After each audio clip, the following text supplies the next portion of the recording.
me parece que es muy importante que nosotros comencemos con él. Y es el marco para la excelencia en la enseñanza y la gestión de educación media superior. ¿Por qué es importante? Es importante porque nuestra evaluación se va a basar en este marco. Entonces, como se va a basar en este marco, nosotros tenemos que conocer de qué se trata. Se me hace un poco, me causa extrañeza que no esté, porque nos han estado preguntando, en el examen te preguntan sobre los indicadores. Entonces, eh, pues bueno, no quisiera yo dejarlo de lado. Quiero que vean ustedes la importancia y quiero que a partir del semáforo le den una revisada porque en todos los exámenes nos lo han estado preguntando. Ahora no, es posible que no, pero no quiero dejar ningún cabo suelto. Entonces, vamos a ver, lo que vamos a ver ahorita es el marco para la excelencia en la enseñanza y la gestión de educación media superior. Tengo esto aquí porque me voy a guiar un poco, me voy a ayudar un poco con una presentación que hice para educación básica. Pero obviamente se corresponde, estamos todos en el mismo barco. Esto que les voy a pasar lo encuentran ustedes entonces aquí donde dice actividades, en la actividad 1, ahí está lo que vamos a hablar ahorita. Muy bien. Si yo me voy entonces a UCICAM y me voy a acuerdos, perfiles profesionales y guías de estudio, voy a encontrarme entonces el acuerdo. Me voy aquí y me encuentro el acuerdo. Y solamente me encuentro, no es cierto, el marco para la excelencia, solo me encuentro dos, uno de educación básica y otro de educación media superior. Es lo que me voy a encontrar ahí. Este marco para la excelencia es el deber ser, es lo que la nueva escuela mexicana está solicitando de nosotros, de cada una de las figuras. Tiene perfiles, tiene 6 perfiles. Los perfiles que encontramos ahí son el perfil de docente, el perfil de técnico docente, que son los que se dedican a la enseñanza. Es el marco para la excelencia en la enseñanza y la gestión. Ellos son los que se dedican a la enseñanza. Y luego tenemos los de gestión, perfil de directora o director, perfil de subdirectora o subdirector académico, perfil de jefa o jefe de departamento académico y perfil de supervisora o supervisor. Esos son los perfiles que tenemos. Si nosotros seguimos en este documento, vamos a encontrar una presentación muy interesante. Una presentación que nos está diciendo para qué sirve el marco y de dónde viene. Aquí nosotros tenemos que hacer lo siguiente, perdón. Es que tenía el ventilador, perdón. Aquí tenemos nosotros que hacer lo siguiente. Nosotros en este proceso, especialmente en este examen, tenemos que enfocarnos a la nueva escuela mexicana. El examen, el instrumento, no, dicen, no es un examen, es el instrumento. Bueno, el instrumento, pero entre nos sabemos que es examen. El proceso está totalmente enfocado a la nueva escuela mexicana. Por eso, en nuestra entrevista con el comité examinador, nos preguntaron cosas como enfoque en derechos humanos, perspectiva de género, identidad, inclusión, entre otras de las cuestiones. Y además, esta parte de la legalidad, la objetividad, la integridad, la rendición de cuentas. Porque estamos mirando este instrumento del Estado, es decir, del gobierno mexicano, para hacer realidad el artículo 3º constitucional en las escuelas, que se llama Nueva Escuela Mexicana. Así que debemos mirarlo con esa perspectiva. Estamos hablando totalmente de Nueva Escuela Mexicana. Así que todo lo que está de presentación, toda esta parte de presentación, de referentes características y construcción, te habla de esta filosofía de la Nueva Escuela Mexicana. Y los documentos normativos que están sustentando a nuestro examen están totalmente alineados a la Nueva Escuela Mexicana. Entonces, de acuerdo al artículo 11 de la Ley General de Educación, en su capítulo 1, dice que la Nueva Escuela Mexicana buscará la equidad, la mejora continua y la excelencia. Por la excelencia se refiere a trabajar para el máximo logro del aprendizaje de los estudiantes. Obviamente fomentado el sentido crítico y priorizando el interés superior de niñas, niños, adolescentes y jóvenes, dice el artículo 3º constitucional. Por lo tanto, excelencia la vamos a ver o la tenemos que entender como sinónimo de máximo logro del aprendizaje de nuestros adolescentes. Nosotros tenemos adolescentes. Van de acuerdo a la Ley General de los Derechos de Niñas, Niños y Adolescentes, los adolescentes en México son los que tienen de 12 a antes de cumplir los 18 años. Y los jóvenes son de 18 años a 30.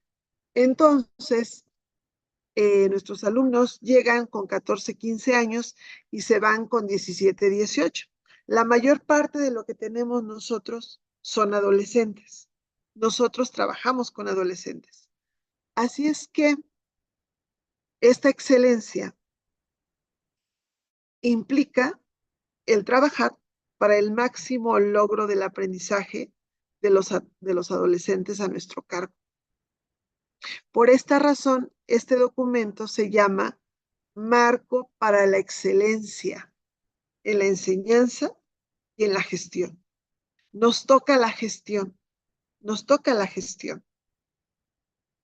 Nos toca entonces trabajar como jefes de departamento, como subdirectores o como directores o como supervisores para que nuestra escuela y todos los que en ella están se enfoquen en el máximo logro del aprendizaje de nuestros estudiantes, fomentando el pensamiento crítico, siendo corresponsables en la educación, incidiendo en la transformación de la sociedad desde el aula, pasando por la escuela, yendo a la comunidad y priorizando el interés superior de los adolescentes y jóvenes a nuestro cargo.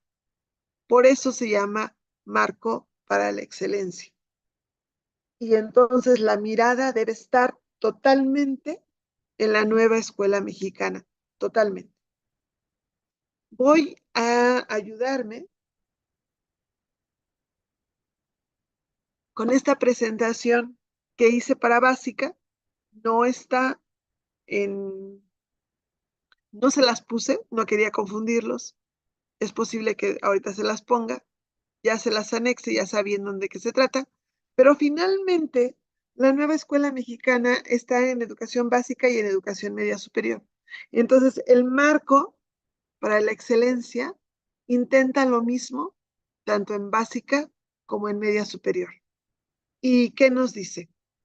Bueno, El marco normativo, que lo vamos a ver con más calma después, es el artículo 3º constitucional. En el artículo 3º constitucional se plasma la educación como un derecho. La educación es un derecho humano, es un derecho fundamental, es un derecho constitucional porque está ahí en nuestra Constitución y también es legal porque hay leyes que abonan a que este derecho se dé. Es un derecho la educación. La educación que estamos llevando tiene principios. Es obligatoria. Incluso ustedes saben la superior, aunque la superior solo es obligatoria para el Estado. Es universal, es para todos, es inclusiva, no integrativa. Integrativa quiere decir que todos llegan. Inclusiva es algo más profundo. Inclusiva significa que todos pueden desarrollar sus potencialidades dentro de la escuela. Pública, gratuita y laica. Nosotros sabemos como media superior que en realidad en media superior no es tan gratuita como se quisiera, pero bueno, ahí está. ¿Para qué está esta educación? ¿Cuáles son los fines? Bueno, tiene un enfoque en derechos humanos y además está considerando una igualdad sustantiva. ¿Qué significa esto de enfoque en derechos humanos? Los derechos humanos tienen dos principios: la dignidad de las personas y la benevolencia. La benevolencia, de lo que se trata esta benevolencia, es de que seamos empáticos con, eh, con los demás. Y en la dignidad, pues que los tratemos precisamente pues con toda la dignidad que tiene un ser humano. Hemos considerado durante muchos años, yo soy profesora del siglo pasado, y en el siglo pasado hemos considerado que los estudiantes eran despojo humano, o ni siquiera eran humanos, apenas estaban convirtiéndose en una cosa semihumana, ¿no? Hay por ahí algunos comentarios muy feos en cuanto a nuestros estudiantes, como cosas como eh, minimizándolos. Los hemos visto en varias escuelas. Entonces, de lo que se trata esto es en este enfoque de mirar a los niños, a las niñas, a los adolescentes y a los jóvenes también, de mirarlos con el respeto a su dignidad y con esa benevolencia que nosotros debemos tener. De eso se está tratando. Entonces, eh, además, debemos también trabajar con igualdad sustantiva, dirigir una escuela, supervisar una escuela con esta idea de igualdad sustantiva. El concepto de igualdad sustantiva es muy importante, nos lo van a preguntar en el examen, porque el concepto de igualdad sustantiva se repite en muchos documentos. ¿Y qué es igualdad sustantiva? Se los acabo de poner en el grupo de WhatsApp. Les puse dos. Uno que les puse fue esto: la igualdad sustantiva es el acceso al mismo trato y oportunidades para el reconocimiento, goce o ejercicio de los derechos humanos y las libertades fundamentales. Libertad de elección, libertad de expresión, libertad de tránsito y libertad de decisión. La igualdad sustantiva es que todos nuestros estudiantes tengan acceso al mismo trato y a las oportunidades para reconocer, gozar y ejercitar sus derechos humanos y sus libertades fundamentales.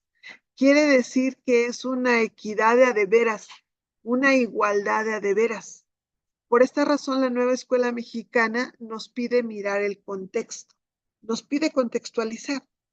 Por eso no nos habla de calidad, sino de excelencia, porque en la calidad todos hay unos parámetros y todos llegamos a lo mismo. En la excelencia, lo que nos piden es que miremos el máximo logro del aprendizaje de los estudiantes, lo máximo que se pueda lograr. Y lo máximo que se pueda lograr es una utopía, es apostarle al sol, a ver a dónde llegas, pero tú le apuestas al sol. Es una utopía, pero las utopías nos sirven para avanzar, nos sirven para tirarle.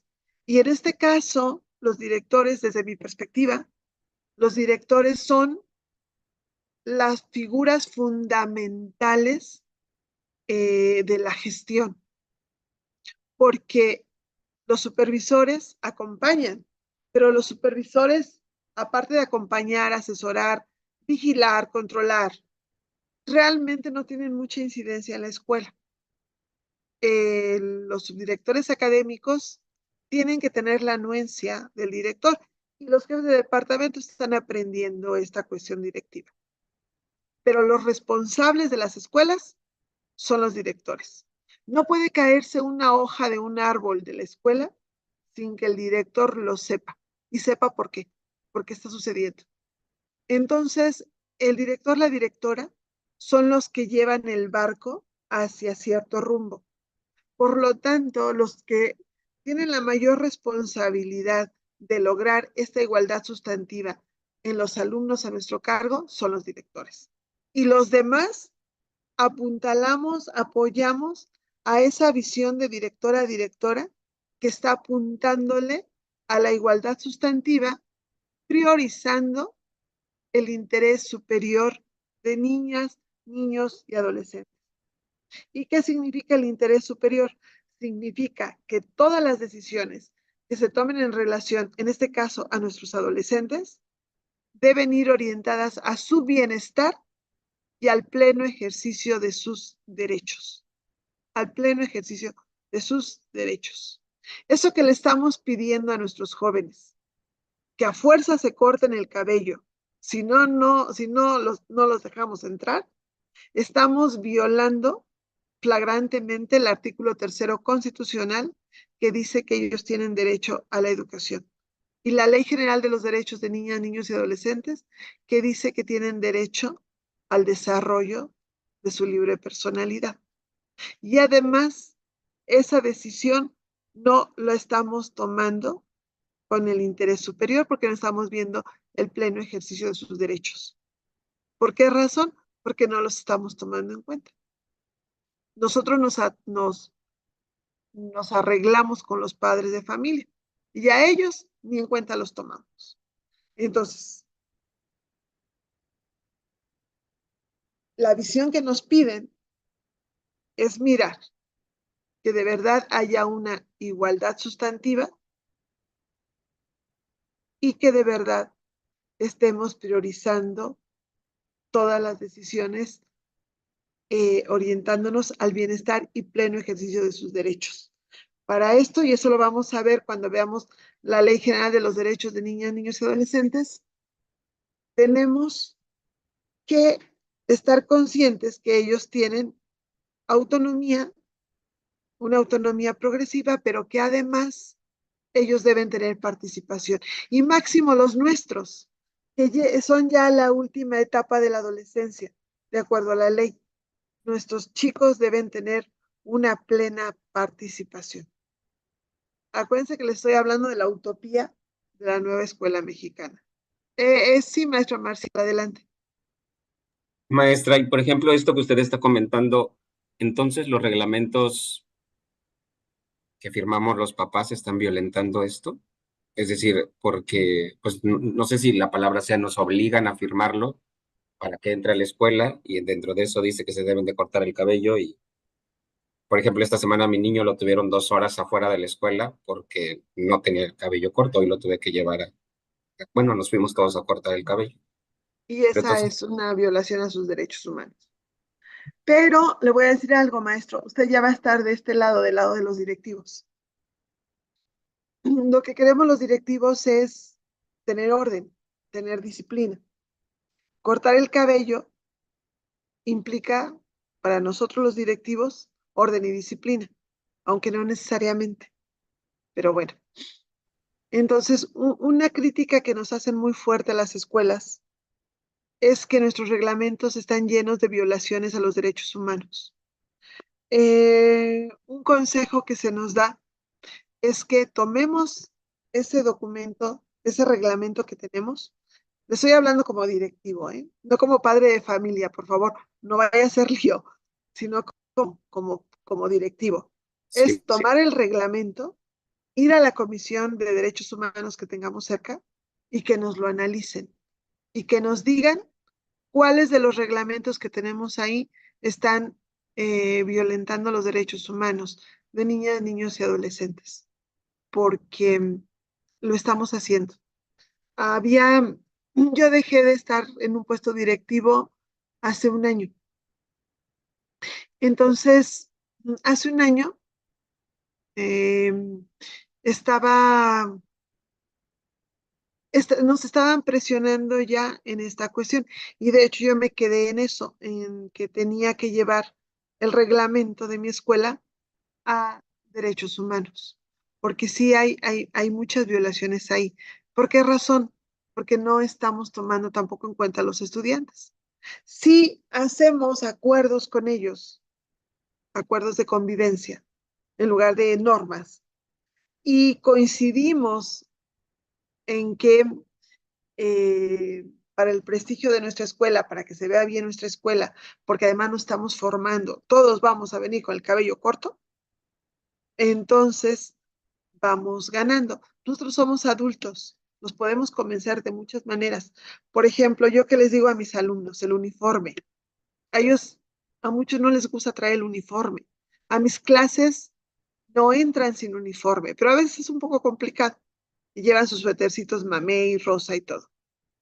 Lo que yo les digo siempre, y creo que de esa manera he estado concientizándolos, es que vivimos nosotros en la zona metropolitana de Querétaro, que se está llenando de inseguridad, como muchísimas partes del país. Cuando ellos traen el uniforme, son muy visibles. Y si ha pasado, eh, la gente, ya sea los vecinos o sea el gobierno de ahí del municipio donde estamos, si los detectan en una situación complicada, nos avisan porque los vieron con el uniforme. El uniforme de alguna manera los protege, hace que vean que todos los demás que son estudiantes y a dónde pertenecen. Y también se nos han metido algunas personas no gratas a la escuela. Entonces, cuando vemos que donde está la mayor parte de los alumnos, adentro de la escuela, hay alguien sin uniforme, hay alguien joven sin uniforme, inmediatamente, oiga, se le ofrece algo, necesita algo, e inmediatamente lo identificamos, porque todos traen uniforme. Entonces, esto lo tienen que saber los estudiantes. Esto lo tienen que concientizar. Y entonces, si ellos están conscientes de para qué sirve el uniforme y lo aceptan, los convencemos, ya no estaremos violando sus derechos humanos. Y entonces sí, fue un acuerdo. El acuerdo fue que si no traes el uniforme, no entras a la escuela. Estás violando el acuerdo. ¿Sí me explico?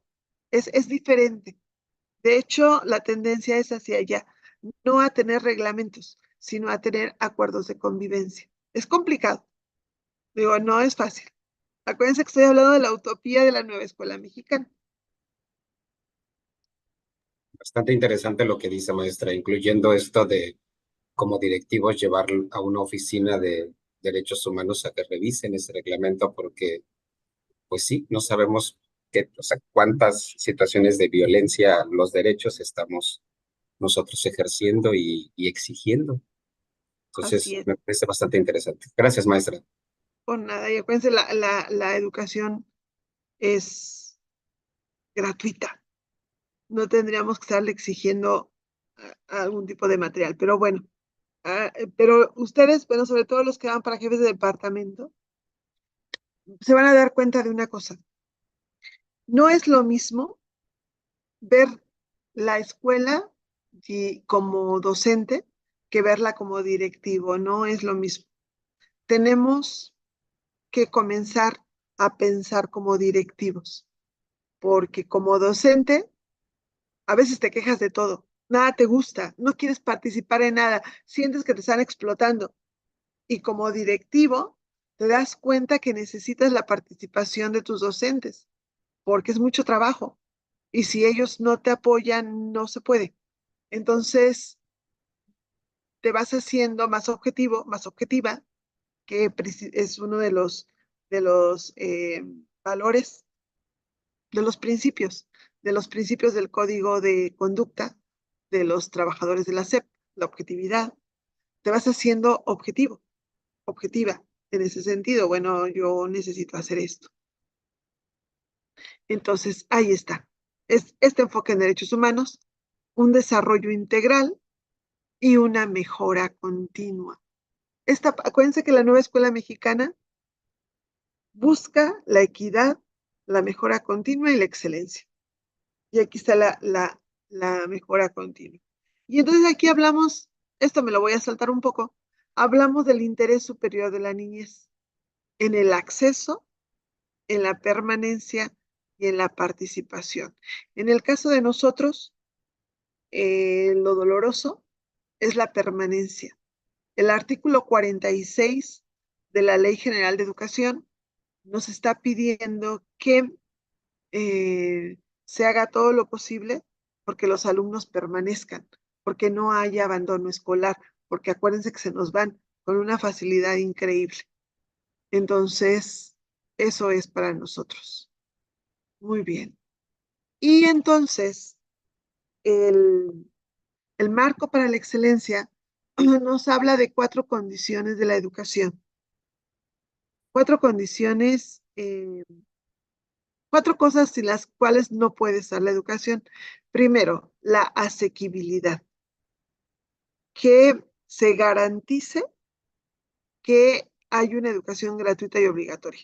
Y esto ocurre, pues, en el artículo 3 constitucional y en la Ley General de Educación, más las leyes y constituciones, leyes y reglamentos de cada estado. Entonces, la asequibilidad, que nuestros niñas, niños, adolescentes, jóvenes tengan el derecho explícito de ir a la escuela, pero que además también esa escuela respete su diversidad, en específico el de las minorías, es decir, de los pueblos prehispánicos, de los pueblos afromexicanos, de la gente pobre en específico.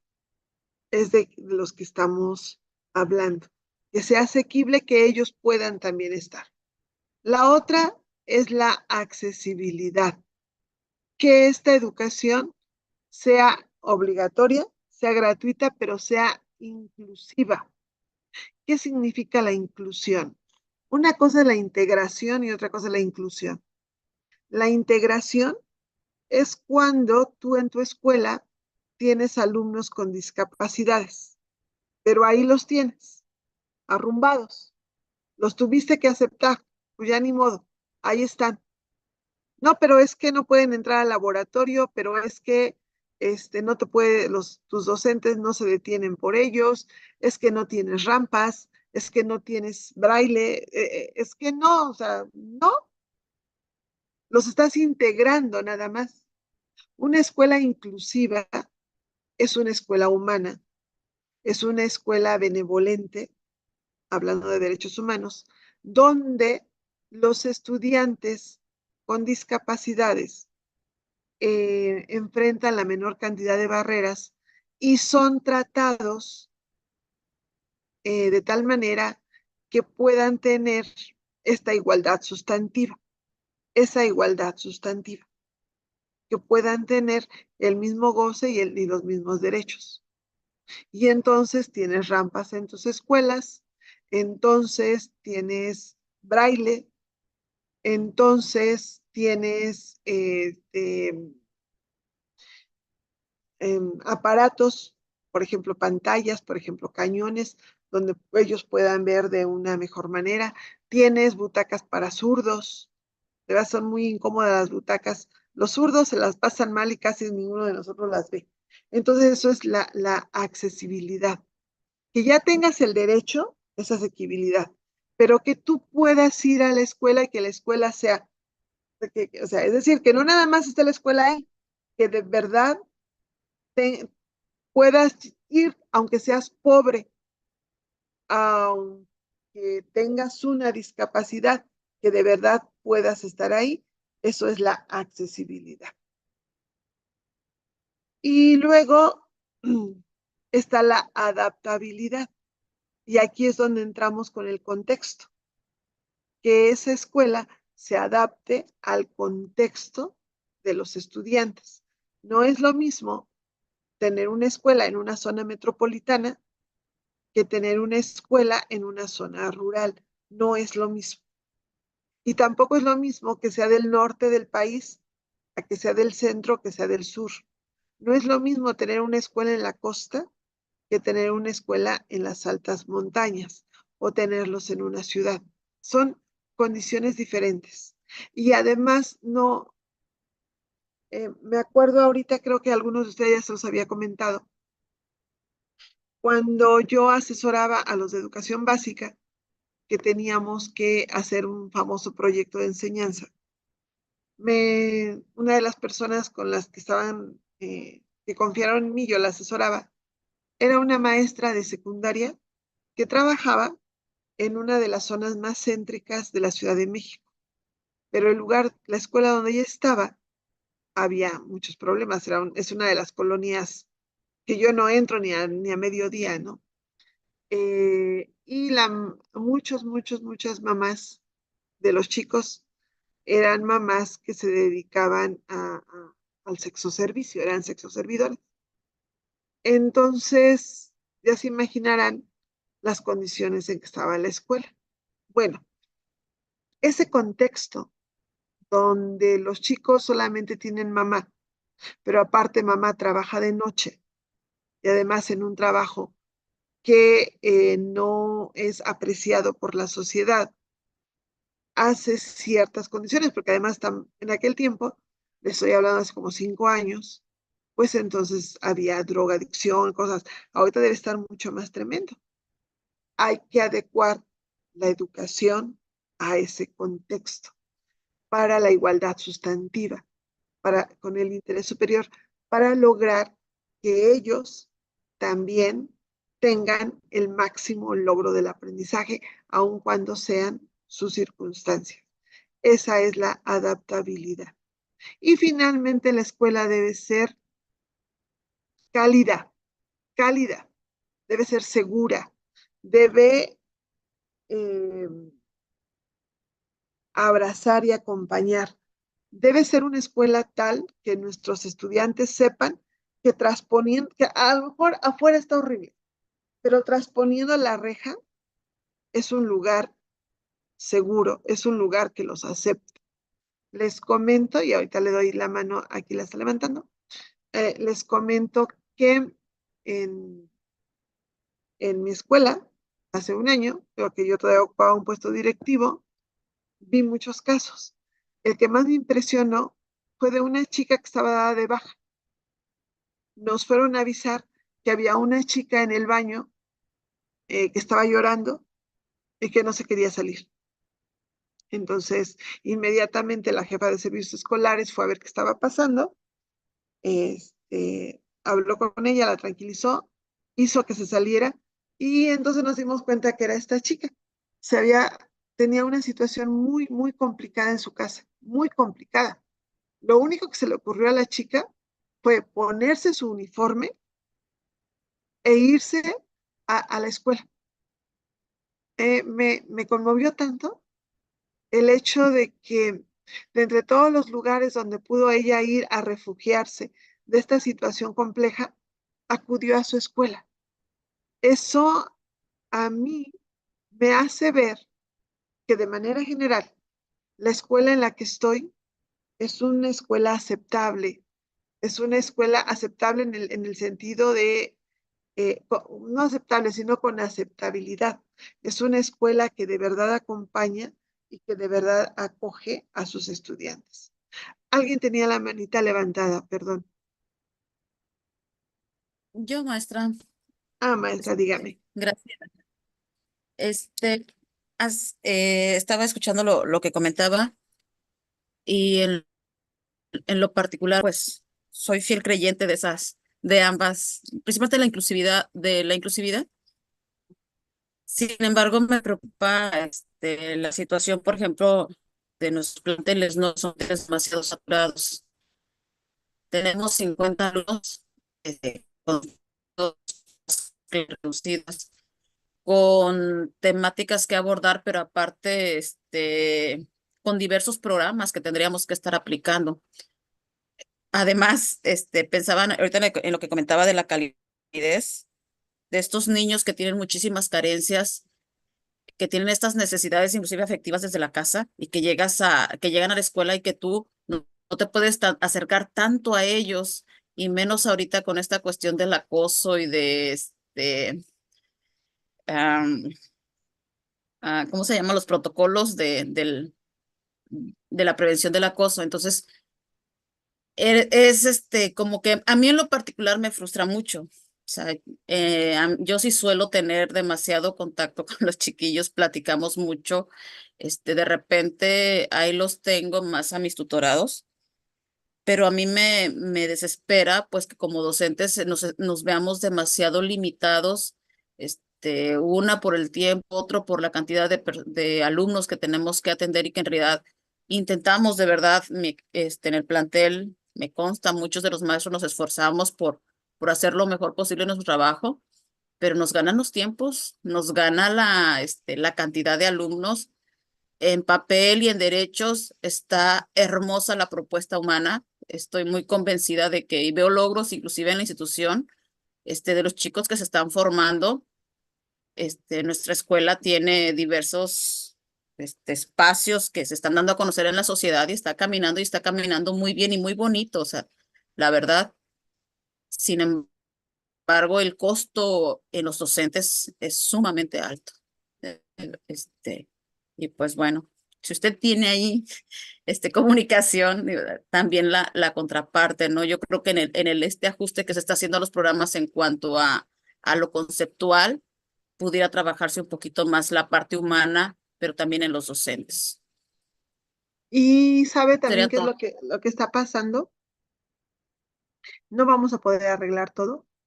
Tenemos que hacer un plan de mejora continua que sea por parte de toda la comunidad, como nos lo están planteando, e irnos paso por paso. Tenemos que irnos con una visión, por lo que los directores son tan importantes, con una visión e irnos pasito a pasito. ¿Qué hacemos este semestre? ¿Qué hacemos el otro? Porque efectivamente el trabajo de docente es muy desgastante. Y no le podemos cargar a los docentes demasiado, porque se nos truenan. Y entonces, ¿qué hacemos? Ahorita, por ejemplo, en DGETI no nos dan profesores con mucha facilidad. Entonces se me va un profesor y ¿ahora qué hago? Pues voy a tener que poner a la clase yo, ¿no? Hablando como si fuera directora, que no lo soy. Entonces, eh, tendríamos que estarlo visualizando en ese plan de mejora continua. Tendríamos que hacerlo con un trabajo colegiado, en donde realmente las academias, los consejos técnicos se pongan a trabajar realmente apoyados por los jefes de departamento académico, por los subdirectores académicos, y puedan entonces ir viendo que van avanzando en algo, pero tiene que ser paso a paso, paso a paso, porque si no, si nos desgastamos mucho cuando cuando nos entregamos, pero no hay mayor continuidad o no hay más. Y otra vez, maestra, se lo digo, le estoy hablando desde la utopía, le estoy hablando desde el deber ser, le estoy hablando de cómo va a venir el examen, ¿no? Desde ese deber ser. Ya la realidad, híjole, es desgastante, totalmente. pero la propuesta debe irse por ahí. Les estoy poniendo también otra imagen que es de ajustes razonables para esta cuestión de la inclusión. Nos lo vamos a volver a encontrar por ahí. Esas tres son las únicas que les voy a poner, ya no les voy a poner más, son tres. Los ajustes razonables se refieren precisamente a modificaciones que podemos hacer para esa inclusión, pero sin perjudicar a los demás. Y lo podemos hacer tanto en el proceso de enseñanza-aprendizaje, en lo que les toca a los docentes, pero también en la infraestructura de la escuela, pero también en los procesos que nos tocan como directivos y también como supervisores, en la infraestructura, en la comunicación e información, en la realización de actividades, en los materiales, en el currículo. Acuérdense que tenemos algo que se llama gobernanza y autonomía en la didáctica, que ya la vamos a ver cuando veamos el MESEMS. Ahí nos podemos hacer, y en la organización de la jornada escolar. Podemos hacer estos ajustes razonables, precisamente para nuestros estudiantes. Acuérdense que vamos a estudiar para la escuela ideal, para este deber ser que nosotros tenemos. No se les olvide eso.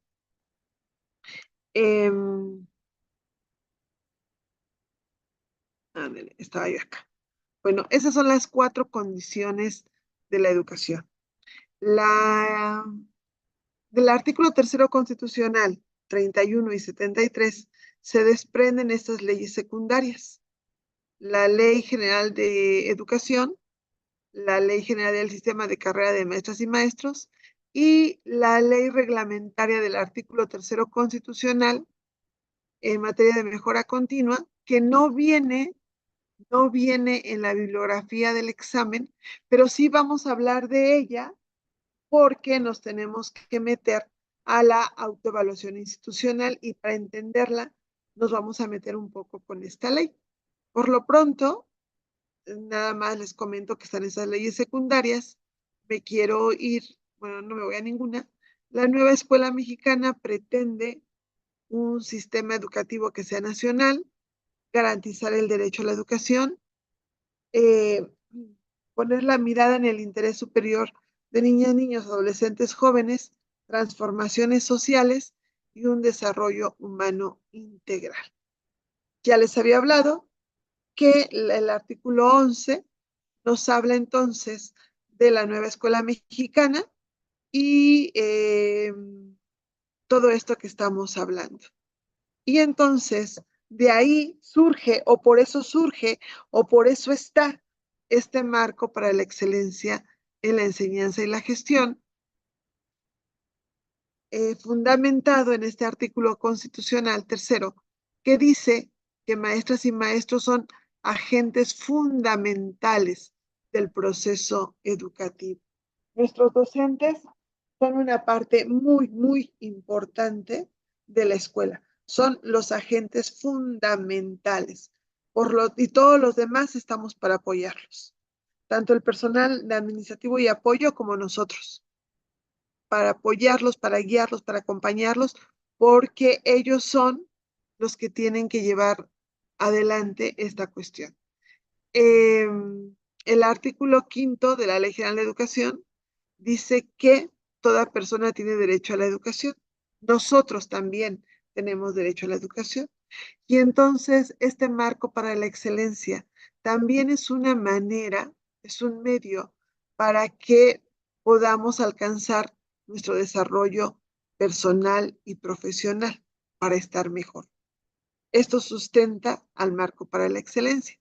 Y también el artículo 3º de la Ley General del Sistema de Carrera de Maestras, donde dice que nuestras funciones deben orientarse a lograr el máximo aprendizaje y desarrollo integral del educando, es decir, la excelencia. Y tiene varios principios, pero no me quiero detener ahí. Quiero irme, entonces, a este marco donde yo les decía que tenemos perfiles, 6 perfiles, 2 de enseñanza, docente y técnico docente. Para efectos del SICAM, los técnicos docentes son los que están en el componente laboral. Y 4 de gestión, jefe, bueno, dirección, subdirección, jefatura de departamento y 1 de supervisión. Entonces tenemos 6 perfiles. Cada perfil tiene 5 dominios, es decir, 5 grandes aspectos para esa excelencia. Cada dominio tiene sus criterios. Los vamos a ver que están en letras negritas. Y cada criterio tiene sus indicadores. Los indicadores son objetivos precisos y son los que sirven para decidir si una persona cumple o no con el perfil. Esos son los indicadores. Es muy importante que ustedes vean esta diapositiva para que vean qué se pide de cada uno de nosotros. Vamos a tomar a docente y técnico docente como lo mismo. Para los docentes, lo que están pidiendo es, a todos, nos piden que asumamos la identidad de nuestra función. Si soy docente, que yo me asuma como docente. Si soy jefa de departamento académico, que me asuma como lo que soy, que me asuma como subdirectora académica, que me asuma como directora y que me asuma como supervisora. Es decir, que de verdad yo entienda mi función y trabaje como tal. Y a todos nos están pidiendo el dominio 5, que tengamos una trayectoria de formación, capacitación y actualización de acuerdo a la función que desempeñamos para una mejora continua. Lo diferente, entonces, está en el 2, 3 y 4. A los docentes les piden que sepan aquello de lo que van a dar clase, que dominen el currículum para la enseñanza del aprendizaje. Les piden en el dominio 3 que planeen, que den clase y que evalúen, que sepan hacerlo.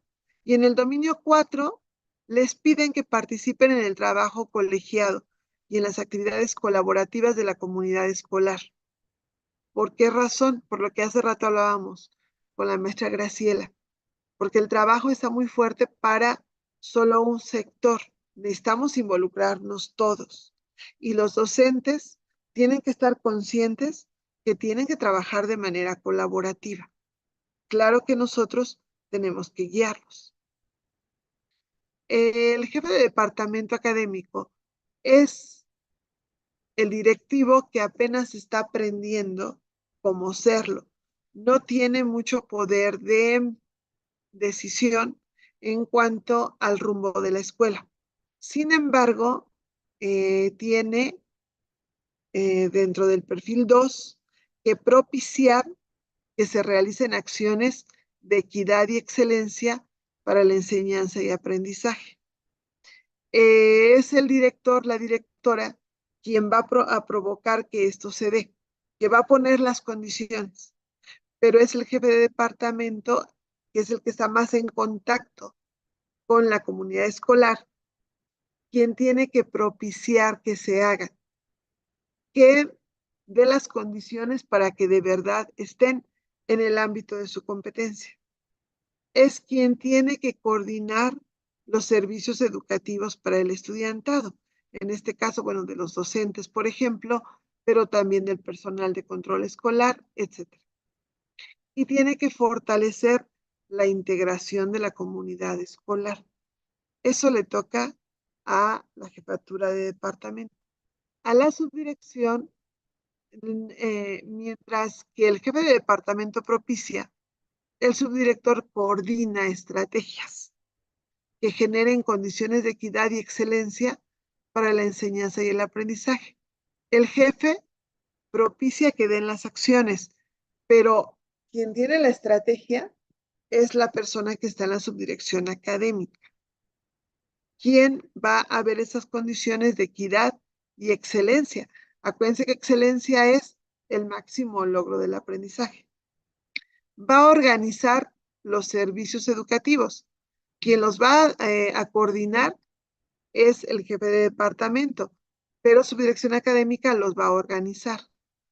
El jefe de departamento va a propiciar el trabajo colaborativo, pero quien va a organizar que de verdad haya esa participación es su dirección académica.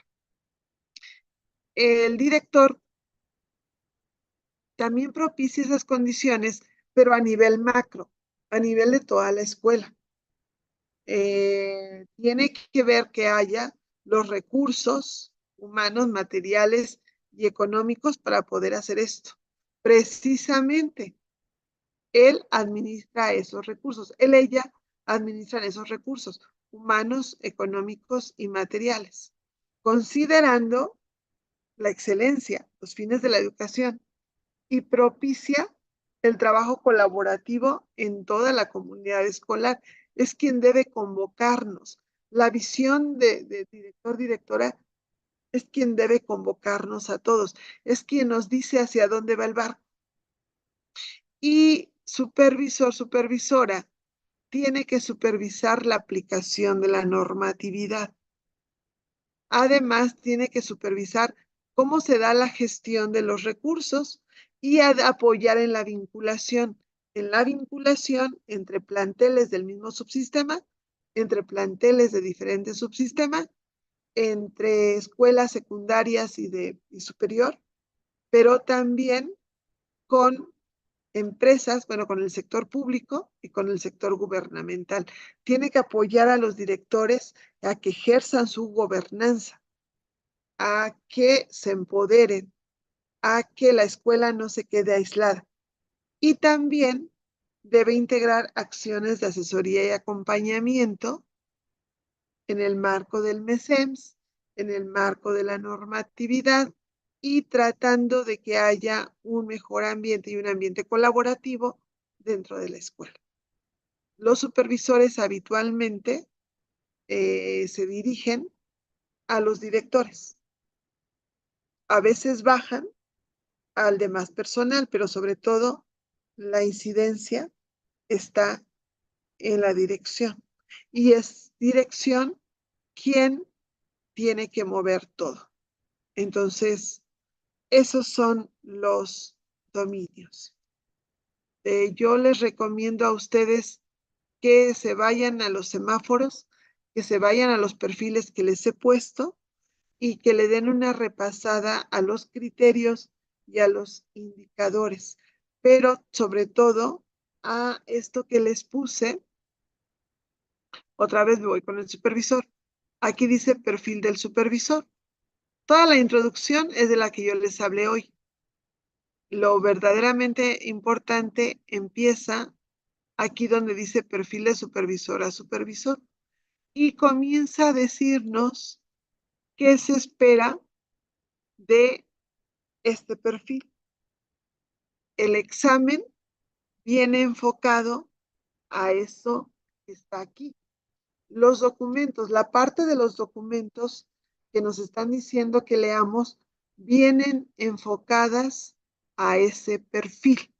Y aunque tenemos nosotros documentos comunes, el enfoque el enfoque de las preguntas va a estar de acuerdo a este perfil. Vean ustedes entonces lo importante que es el marco para la excelencia en la enseñanza y la gestión. No se los puse en la guía porque no vienen los documentos de la guía, pero sí lo tienen ustedes en Classroom. ¿Nos lo van a preguntar? No sé.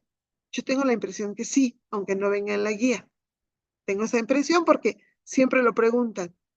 Pero aunque no lo preguntaran, el que ustedes conozcan el marco de excelencia en la gestión para el puesto al que están aspirando, les va a dar un panorama de cuál es el enfoque del examen que nos van a hacer. Hasta aquí no sé si tengan alguna pregunta, algún comentario.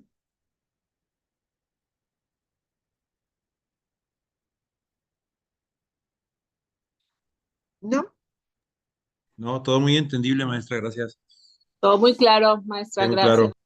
Muy bien, Todo bien, maestra. entonces, perfecto. Entonces, les voy a poner un cuestionario, yo creo que se lo subo mañana o ya no, de marco de excelencia, para que le den ustedes ahí una repasadita, ¿sí? De este marco de excelencia, para que vean las preguntas. De los documentos que yo les suba, del marco de los formularios en Google que yo les los suba, pueden contestarlos cuantas veces ustedes lo tengan que contestar o lo quieran contestar. No tiene que lo conteste una vez y ya no está. Y cuando les regresa las respuestas, se las regresa al correo. Cuando les regresa las respuestas, les regresa con cuáles tuviste buenas, cuáles tuviste malas. Muy bien. Entonces, si ya no hay nada más, ¿no? Entonces detengo la grabación y nos estaríamos viendo el lunes a las 7 de la mañana.